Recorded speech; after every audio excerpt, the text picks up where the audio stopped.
Lundi 19 juin 2023, Monsieur Dama, bonsoir et ravi de nous retrouver dans ce plateau pour une nouvelle édition d'information sur Bonferré Télévision. École nationale spécialisée de l'enseignement technique et professionnel, c'est le nom de la toute nouvelle école créée par décret du dernier Conseil des ministres. Cette nouvelle création est appréciée par les acteurs du secteur. Plus de détails avec Suleiman Ousmane et Rabi Labou. Le Niger se dote désormais d'une école spécialisée dans l'enseignement professionnel et technique, dénommée École nationale spécialisée de l'enseignement technique et professionnel. L'annonce a été faite au Conseil des ministres du jeudi dernier. Le projet de décret portant création de cette nouvelle école est pris dans le cadre de la réforme du sous-secteur de l'enseignement professionnel et technique. Il a été également salué par les acteurs du secteur de l'enseignement professionnel et technique. Nous, en tant que partenaires sociaux du sous-secteur, nous avons beaucoup apprécié en tout cas cet acte-là. C'est un acte vraiment à saluer parce que cela fait partie de nos différents points de revendication. Et je peux dire que c'est un point très important, bien que les autres aussi ne sont pas à négliger. Parce qu'aujourd'hui, c'est facile dans la bouche de dire que les enseignants ne connaissent rien, alors que les gens ne sont pas en train de songer comment former ces enseignants-là pour les mettre à jour. Parce que chacun dans son domaine, il a besoin d'un perfectionnement. Donc, par la création de cet établissement, mais surtout la dotation en personnel chevronné et aussi en équipement nécessaire. Selon le syndicat INACEPT, la création de cette nouvelle école va apporter beaucoup de changements. La création de cet établissement va apporter beaucoup de changements. Parce que aujourd'hui, c'est quoi? Il y a des filières dans lesquelles, à partir du bac, la personne n'a plus la faculté de continuer ici au Niger. Par exemple, si je prends la filière comme menuiserie bois, qui te limite seulement au BEP ici au Niger. Donc pour continuer, impérativement, il faut que la personne quitte le pays pour aller ailleurs, peut-être pour continuer. Donc on suggère que peut-être ils vont penser à tous ces paramètres-là pour pouvoir placer les dispositifs nécessaires pour répondre aux attentes des enseignants. La création de cette nouvelle école spécialisée dans l'enseignement professionnel et technique a pour, entre autres missions, la formation initiale et continue du personnel enseignant de l'enseignement et la formation technique et professionnelle. La formation également du personnel d'encadrement pédagogique de l'enseignement.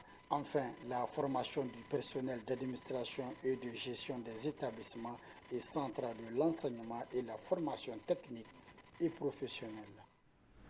Début ce matin des épreuves écrites des examens du baccalauréat session 2023. À Niamey, le lancement a eu lieu au centre CEG2 avec un effectif de plus de 23 000 candidats. Le compte rendu retrouvant Suleiman Ousmane et Siraj Maman. Dans les salles d'examen à 7 heures, les candidats attendent dans la plus grande concentration le début des épreuves. À 8 heures, les autorités de Niamey donnent le coup d'envoi ici au centre Lalla Malika, ex-CG2 de Niamey, tout en rappelant les conditions de la tenue de ces examens. Ce matin, nous avons rencontré des candidates, des candidats avec des visages très radieux. C'est dire que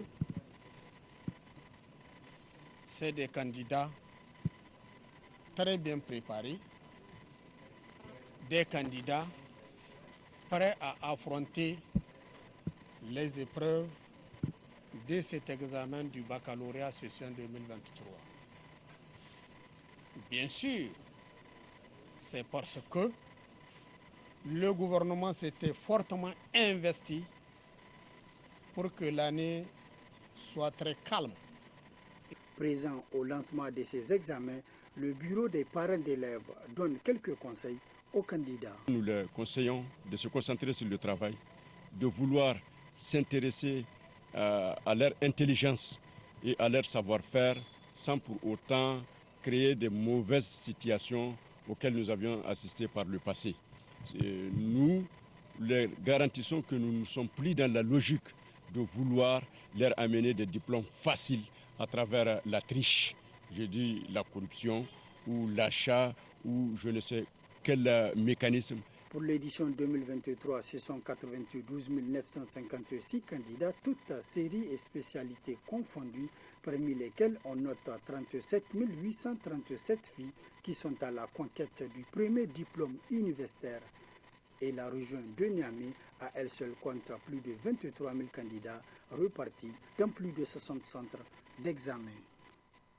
16 000 Dans la région de Maradi, c'est le secrétaire général du gouvernorat qui a donné le coup d'envoi des épreuves écrites du baccalauréat. Plus de 16 226 candidats sont à la quête de ces premiers diplômes universitaires.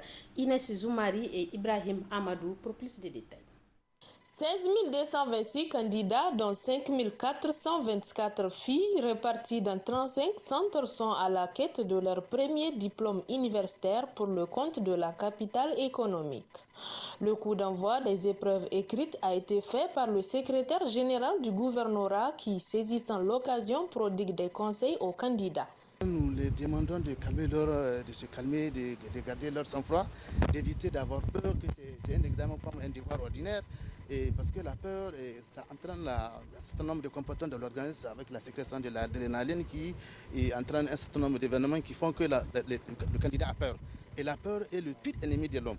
Alors, ils n'ont qu'à se concentrer sur leur savoir-faire, ils n'ont qu'à se prendre soin, compter sur eux, sur leurs efforts, et considérer ça comme un examen ordinaire. Et c'est cela qui leur permettrait quand même d'exploiter au grand maximum tout ce qu'ils ont suivi comme cours pratiques et théoriques, et enfin de répondre à des questions qui leur seront posées à travers les examens.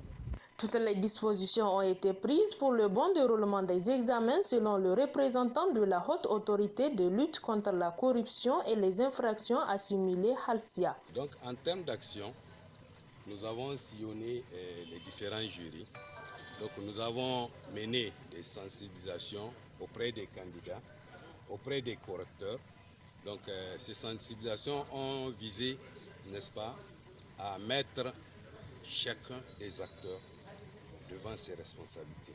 Parce que dans le processus de l'organisation de ces examens, donc chaque acteur a un rôle à jouer et il doit le jouer dans les règles de l'art. Ces candidats ont été appelés vraiment à respecter strictement toutes les prescriptions, donc afin vraiment d'éviter tout désagrément. Pour cette session 2023 du baccalauréat, le Niger enregistre 92 956 candidats, parmi lesquels on dénombre 37 837 filles.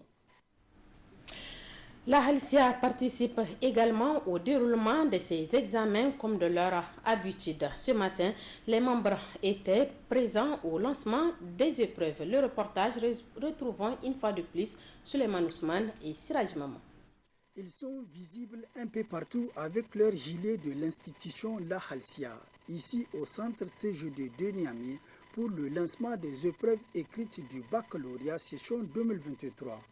Et ce sont les membres de la Halsia qui participent pleinement pour le bon déroulement de ces examens. Quand même, nous avons constaté que de plus en plus, les élèves, au lieu de travailler durant l'année scolaire, ils attendent la fin de l'année, soit pour attendre des fuites ou pour venir avec des portables, créer des réseaux et commencer à envoyer les sujets pour qu'on corrige en ville, on leur envoie. Donc vraiment, c'est pour mettre fin à cela que nous sommes en train de faire le tour des établissements, tant au niveau de Niamey qu'à l'intérieur du pays, pour sécuriser vraiment ceux qui savent qu'ils ont travaillé, sécuriser leurs résultats, parce que nous voulons un bac crédible. Dans sa mission, la Halsia a récemment démantelé un réseau à Agadez aux examens du BPCI. Il n'y a que dans la région d'Agadez que nous avons eu un réseau, mais sinon dans les autres régions, quand même, nous avons changé de stratégie. Plutôt que d'attendre que les élèves soient en salle, nous faisons tout pour que ce soit avant le démarrage des épreuves que nous procédons à la vérification du port de portable. Donc les élèves déposent leur portable avant de démarrer les épreuves. Il n'y a que très peu de cas cette année qu'on a décelé tant en Niamey qu'à l'intérieur du pays. La Halcia participe depuis des années au processus des examens et concours de fin d'année au Niger. Elle contribue également à la réussite et à la crédibilité des différents examens et concours organisés à travers le pays. La rubrique santé de cette édition nous amène à la découverte des bienfaits du sport pour le corps humain. À Maradi, elles sont nombreuses les personnes qui s'adonnent aux activités sportives pour maintenir leur corps en bonne santé.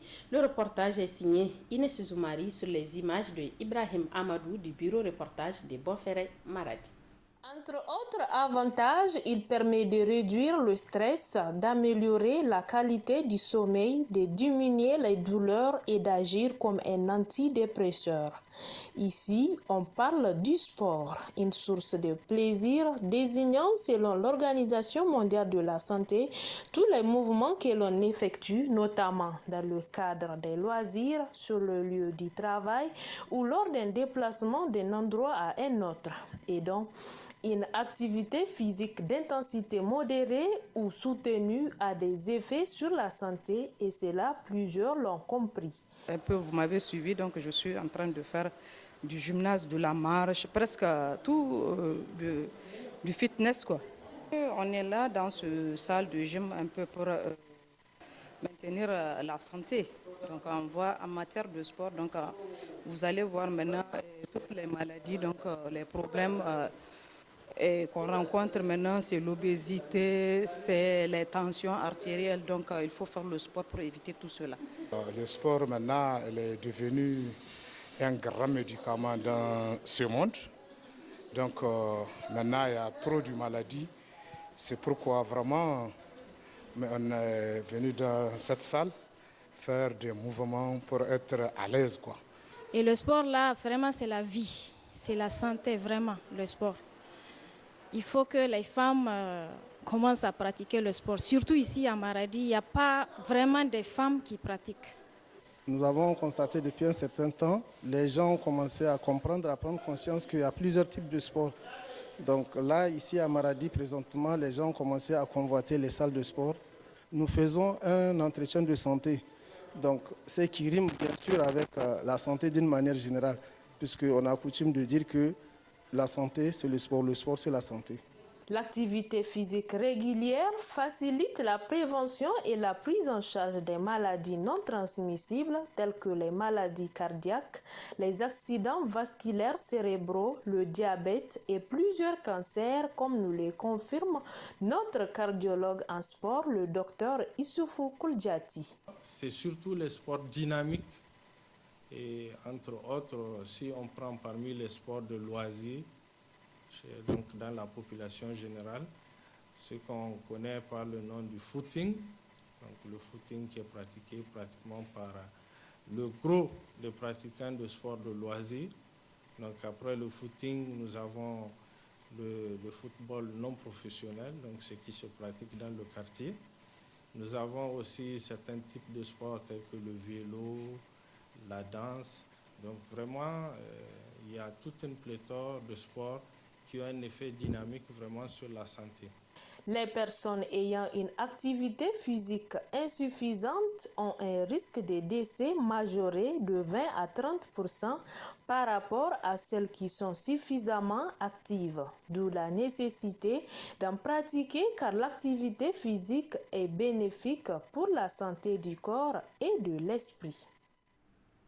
C'est la fin de cette édition. Merci de nous avoir suivis. Bonne suite de nos programmes sur Bonferré Télévision. Très bonne réception et bonne soirée à tous. Au revoir.